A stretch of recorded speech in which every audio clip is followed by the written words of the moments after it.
On January 14th, 2012, I wish I'd been there. While I was enjoying a new romance with Emily in 2002, the San Francisco 49ers were having another decent season. The newly realigned NFC West were the weakest link in the league. The Niners were the de facto champion after the other three finished under 500. That included the defending NFC champion St. Louis Rams. The Niners played one of the most memorable playoff games of the team's history in the 21st century, coming back from a 24-point deficit to knock off the New York Giants in the wildcard round. Then the 49ers got their dose of reality in the divisional round. That slaughter the Niners suffered at the hands of the Buccaneers would be the last playoff game they would play for a very long time. 3 days after that loss, the Niners front office fired head coach Steve Mariucci after 6 seasons. Why? He had a couple of mediocre seasons at the turn of the millennium, but for the most part, the Niners usually made the playoffs under his lead. I wished him well as he would coach the Detroit Lions. Oh, Steve, you deserved better. After losing another Thanksgiving game in 2005, the Lions fired Mariucci. He hasn't coached in the NFL since. After Mariucci got fired, the Niners would hire Dennis Erickson. Did this team even look at his 4 seasons with the Seahawks in the 90s? Erickson didn't change. A 9-23 record in his 2 seasons with the Niners. Erickson would be shown the door. He was never an NFL head coach after that. I wonder why.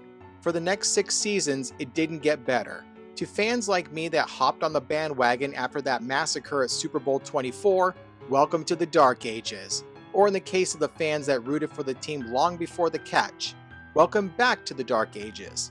After posting a 2-14 record in 2004, their worst year in 25 years, the Niners would be on the clock.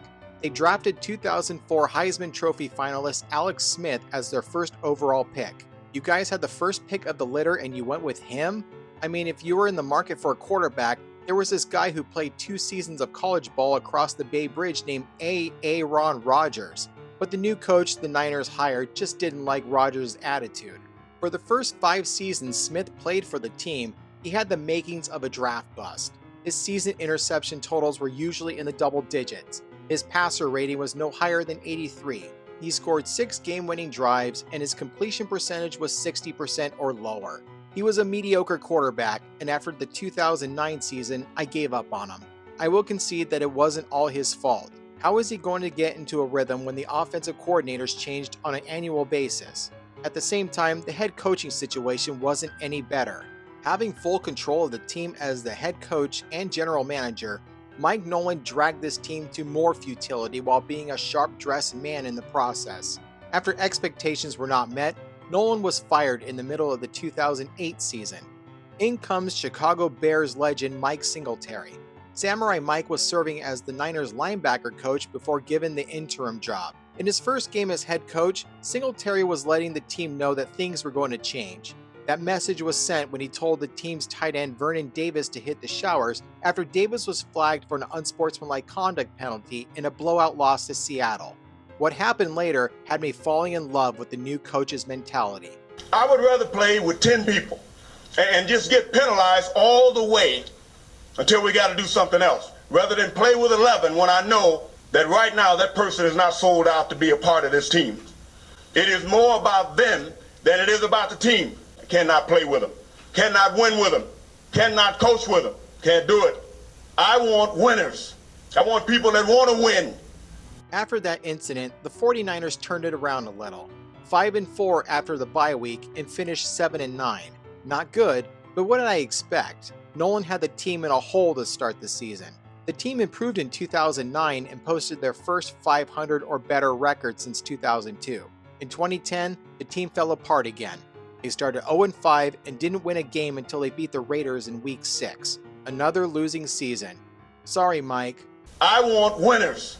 And it wasn't going to happen on your watch. While all of this inferior football was going on with the 49ers, about 30 miles down the road in Palo Alto, a former NFL quarterback turned college football coach was trying to work his way up to the NFL. From 2007 to 2010, Jim Harbaugh was the head coach of Stanford. He took over a team that finished with 1 win in 2006 and slowly turned the program into a force to be reckoned with. That included stunning a heavily favored USC in 2007 and eviscerating a higher-ranked USC in 2009. Harbaugh's coup de grace at the farm was in 2010, a 12-1 record and a BCS Bowl victory at the Orange Bowl. Days after the Cardinals curb-stomped Virginia Tech, Harbaugh would take the next step in his coaching career, becoming the new 49ers head coach. When the announcement was made, I liked it. Maybe he would be a quarterback whisperer and get Alex Smith the help he needed. What was deemed as a let's wait and see year, it went better than I expected. Smith was putting up numbers that were some of the best in his years as a Niner. His interception total was low. He passed for more than 3,000 yards. His completion percentage improved. Smith led the league in game-winning drives in 2011. What I was watching during that season was not the Alex Smith I used to see. This guy was in the process of removing the draft bust label. On top of that, the 49ers had a stellar defense that gave up 14.3 points per game and intercepted a league-leading 23 passes. The defense was a handful of Pro Bowlers: Justin Smith, Deshaun Goldson, Navarro Bowman, and Patrick Willis, to name a few. All of this and Alex Smith's resurgence had the Niners posting a 13-3 record and winning the NFC West in a runaway. The last time the Niners had a 13-3 record was in 1997. I believe a coach coming from a Pac-10 school was in his first year as a head coach of the Niners. Behind the Green Bay Packers, and thanks to a long list of tiebreakers, the Niners could put their feet up as the 2 seed and enjoy the bye week. The Saints were coming, the 3 seed, due to losing on the 3rd tiebreaker while having the same record as the Niners. They were looking to get a little further after losing a wild card game on the road to the Seahawks in 2010. 2 years prior to this game, they won the franchise's first Super Bowl. Their quarterback Drew Brees had another amazing year, which earned him his 6th Pro Bowl selection. Brees led the league in completions, completion percentage, yards thrown, and touchdowns. They also had the 2011 Heisman Trophy running back Mark Ingram playing in his rookie season. 2 teams with solid 13-3 records. How good was this going to be? For most of the first quarter, not much was happening. The evenly matched teams were in a game of defensive chess. Near the end of the first, the Niners would strike first. Smith fires downfield on 2nd down, and Vernon Davis will take it all the way for a Niners touchdown. 49 yards. The Saints would have to find a way to respond. Leave it to Deshaun Goldson to have other plans. It is picked off. The second New Orleans turnover to Deshaun Goldson. Goldson inside the 10, still on his feet, and finally tackled at the 3-yard line by Jari Evans. Starting inside the Saints 5, Smith's 3rd pass attempt would find Michael Crabtree. Michael Crabtree. Down 14, the Saints were going to have to set themselves up well on this kick return to get back into this game. For them, or for us, and 10 fuel points for them. No, not like that. Scoops it up. And then is tackled at the 14-yard line. And it will be 49ers football once again. The fumble set the Niners up to put the game away early. After a 3-and-out, it looks like they'll settle on a David Akers field goal. 17-0, San Francisco. On the Saints' next possession, they would start trying. Inside the red zone on 2nd down, Brees would find Jimmy Graham to get the Saints on the board. A Saints touchdown. You're so bad. What, no dunk, Jimmy? Oh yeah, because you're behind. The Niners went 3-and-out again. On their next possession, New Orleans would inch closer. Marquez Colston would catch a 25-yard pass to bring the Saints within 3. Marquez Colston makes a spectacular catch for a Saints touchdown. Guys, this isn't how you win playoff games. Both defenses would make sure the score would hold at halftime. That included Terrell Brown picking off a long bomb from Brees. Off by Terrell Brown.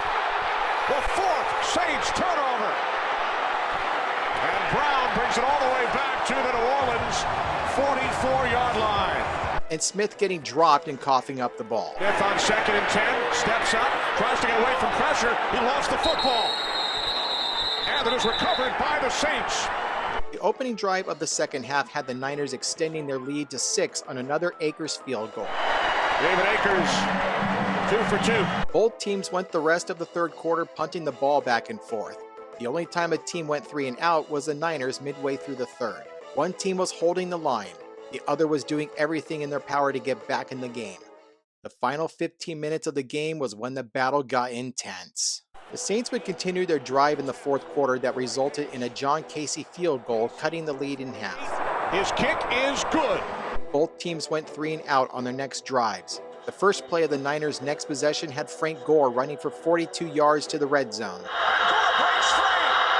He's inside the 30, and Tracy Porter finally brings him down. After a few short runs to milk the clock, the Niners went back up by 6 on a 37-yarder by Akers. For 3. On the Saints' next drive, Brees was on a roll, completing 5 of the 6 consecutive passing plays that were called. Then Brees would throw a pass to Darren Sproles, and the running back would take care of the rest. First down and more.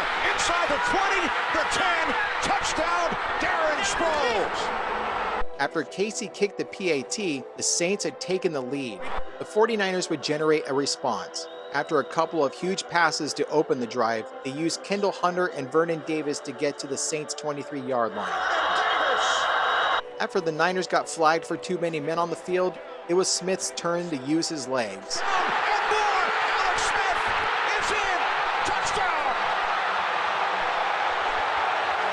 After further review and a failed 2-point conversion, the Niners were back on top with the 2-minute warning not far away. Time for this top-ranked defense to shut it down. The Saints wasted little time to reclaim the lead. A drive that lasted less than 30 seconds put New Orleans back on top. Graham makes the catch inside the 30, and Graham is inside the 10, and he takes it all the way for a Saints go-ahead touchdown, 66 yards from Brees to Graham.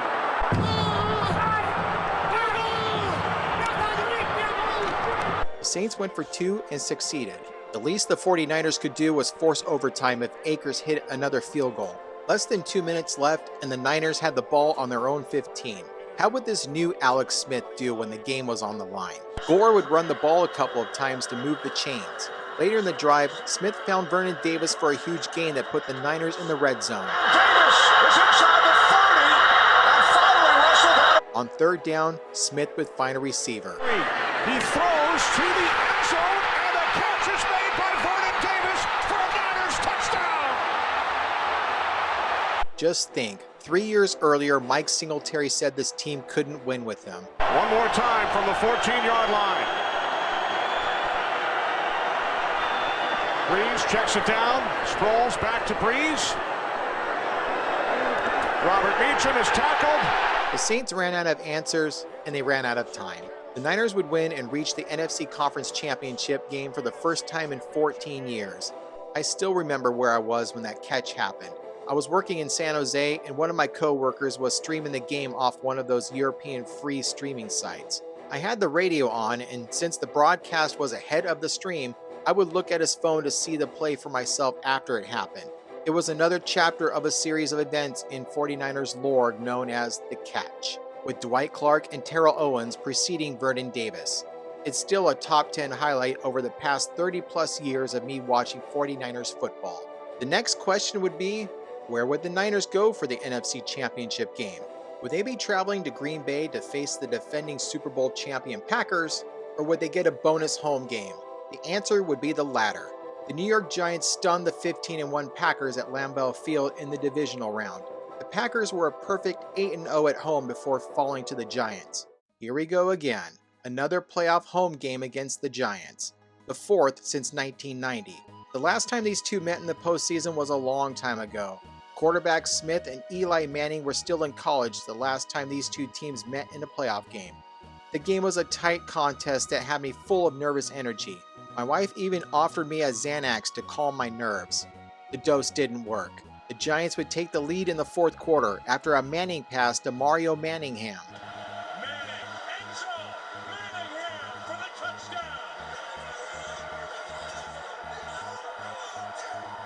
Akers tied the game with a field goal, and overtime would be needed to decide who would face the Patriots in Super Bowl 46. After the Giants' second drive in overtime produced nothing, they would punt the ball away.